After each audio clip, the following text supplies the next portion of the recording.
Después de perder a su esposa, un millonario se encerró en el silencio. Pero lo que sus hijos necesitaban no era un psicólogo, ni un chef, ni una escuela de élite, sino una mujer desconocida con una sartén vieja, un acento suave y un corazón dispuesto a sanar lo que nadie más podía tocar. Estamos trabajando para llegar a los 1000 suscriptores y seguir creciendo esta comunidad de historias que sanan. Si esta historia toca tu corazón, suscríbete, deja tu like y comparte. Comenta si alguna vez alguien te ayudó con algo pequeño, que terminó sanando algo muy grande. Desde el día en que su esposa falleció, la mansión de Daniel Scott se convirtió en un mausoleo de recuerdos. Aunque cada habitación brillaba por la pulcritud y el lujo, el aire que se respiraba era denso, como si el dolor flotara suspendido entre las paredes.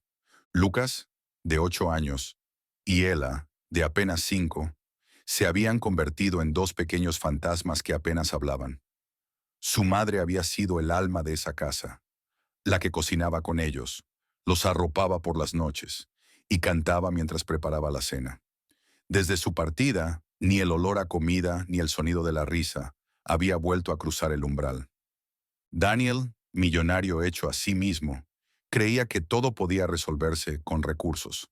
Contrató al mejor psicólogo infantil de la ciudad, que trajo juegos terapéuticos de Alemania. Nada. Luego trajo a una chef francesa que preparaba platos que parecían obras de arte. Los niños ni los miraron. Después intentó con pedagogos de élite, artistas, animadores, hasta incluso un experto en lenguaje no verbal. Ninguno logró que Lucas y Ella comieran una sola cucharada en la mesa familiar.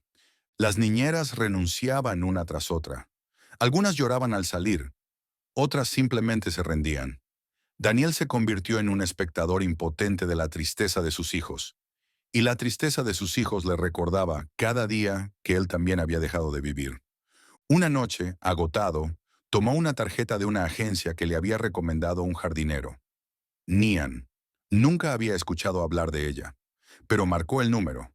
A la mañana siguiente llegó Emily Brooks, una joven delgada, cabello castaño recogido, ropa sencilla pero limpia. No llevaba más que una maleta pequeña y una carta de recomendación escrita a mano desde Inglaterra. Su acento era leve, su voz suave y sus ojos cargaban una paz difícil de explicar. Emily no pidió nada al llegar. No hizo preguntas. Caminó en silencio por la casa. Observó la cocina sin tocar nada. Miró los dibujos pegados en una esquina del refrigerador. Se agachó para recoger un muñeco que yacía bajo el sofá y lo colocó con cuidado en su lugar. Luego pidió ver el jardín. Daniel, extrañado, la acompañó. No entendía qué buscaba esa mujer que no preguntaba por horarios, ni sueldo, ni tareas. Ella simplemente observaba, como si buscara algo invisible a los ojos comunes. A la mañana siguiente, Emily no despertó a los niños con órdenes ni alarmas. Entró en sus habitaciones como si llevara años ahí. Les habló despacio. Les preguntó si querían ver algo especial. Lucas se cubrió la cabeza con la almohada. Ella la miró con desconfianza. Pero cuando Emily dijo, «Vamos a plantar un árbol mágico que crece mejor si le hablas», los dos bajaron lentamente de la cama. Salieron al jardín aún cubierto de rocío. Emily tenía preparada una caja con dos plantitas pequeñas de berenjena, una pala y etiquetas de madera con los nombres Lucas y ella pintados a mano. Les pidió que hicieran el hoyo, que tocaran la tierra, que se ensuciaran sin miedo. ¿Saben que si le cuentan historias al árbol, crece más bonito?, dijo Emily con una sonrisa que no forzaba nada. Los niños no respondieron, pero tampoco se fueron. Plantaron, regaron, y luego se quedaron en silencio, observando cómo el viento mecía las hojas recién colocadas. Entonces, Emily trajo una mesita bajita, una sartén de hierro gastada y un hornillo portátil que colocó con cuidado. Sacó harina, huevos, un poco de leche, vainilla y comenzó a batir. El sonido del batido, el aroma del azúcar caliente, el vapor saliendo de la sartén, era como magia en medio de la neblina. Cuando volteó el primer hot cake, se le quemó ligeramente. Ella no se molestó. Al contrario, lo puso en un plato y dijo, «Este será nuestro monstruo panqueque, pero necesita cara. ¿Me ayudan?». Les dio pinceles de madera, chocolate líquido y pequeños caramelos de colores. Ella fue la primera en tocar la masa con el pincel. Dibujó dos ojitos y una sonrisa torcida. Lucas hizo una cicatriz en la frente del monstruo, y sin que nadie les pidiera nada, lo probaron. Un bocado, luego otro, luego una risa, luego una discusión sobre si el monstruo tenía que tener nariz, y luego, sin darse cuenta, estaban comiendo, con gusto, con alegría. Desde la puerta de vidrio, Daniel observaba sin emitir palabra. Se le hizo un nudo en la garganta. Esa escena, esa escena no la había vivido desde antes de perder a su esposa. Lo que siguió no fue una transformación repentina. Fue lenta, dulce, verdadera. Emily no impuso reglas, no ordenó. Ella invitaba, sugería, contaba cuentos y hacía preguntas que no presionaban. Poco a poco, los niños comenzaron a seguirla. Se sentaban cerca mientras ella cocinaba. Le mostraban dibujos, le contaban sueños. Y luego comenzaron a comer con ella, a caminar con ella por el jardín, a leer con ella en la biblioteca de la casa.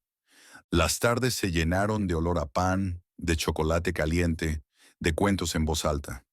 Lucas comenzó a contar chistes malos que hacían reír a su hermana. Ella volvió a pintar con colores vivos. Las pesadillas desaparecieron, los abrazos volvieron, y Daniel empezó a quedarse más tiempo en casa. Al principio solo observaba. Luego hizo preguntas sobre la receta del pastel de plátano. Luego trajo unos libros que su esposa había amado. Luego se sentó en el jardín, con un té en la mano, solo para escuchar a Emily leer un cuento con los niños. Y luego, ya no supo cómo, pero comenzaron a hablar durante horas bajo las estrellas. Emily le hablaba de su infancia en Yorkshire, de su madre que le enseñó a cocinar con amor. Daniel le contaba de sus miedos, de sus errores, de cómo el dinero no podía comprar el consuelo que su alma necesitaba. Cuando llegó la primavera, Daniel organizó algo que nunca antes se había atrevido a hacer, un picnic familiar. Invitó solo a sus hijos y a Emily. Extendieron una manta bajo los ciruelos en flor. Prepararon sándwiches con formas de animales, jugo de fresa natural, galletas con chispas que ella había decorado. Daniel se arrodilló en medio de ellos, sacó una cajita de terciopelo y la abrió con manos temblorosas. Emily, susurró con la voz rasgada por la emoción. No solo nos devolviste el hambre, nos devolviste la vida. ¿Te quedarías con nosotros para siempre? Emily lloró sin vergüenza. Lucas y ella la abrazaron antes de que pudiera decir palabra. Ya no importaban las palabras. Ella ya era parte de esa familia. 6 meses después, en un pequeño rincón del jardín, celebraron una boda íntima.